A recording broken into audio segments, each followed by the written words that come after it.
Τι είναι αυτό που έχει στο χέρι του, κρέμεται ο άλλος? Φακός, φακός!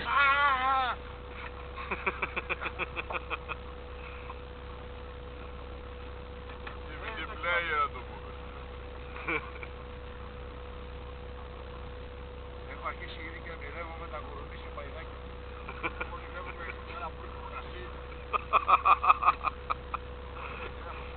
Άσε μας βγάλει τα λαβράκια από εδώ τώρα, Αφού τους έριξα σίγουρα στη φόλα, άρχισε το κοντί μου τα τυροπιτάκια. Τα πιο ωραία ήταν του Γιώργου, τα σοκολατάκια με το πορτοκάλι από πάνω. Από μέσα στο φούρνο μου το έχω μετά μου. Άντε Γιώργη, το πεντάρι.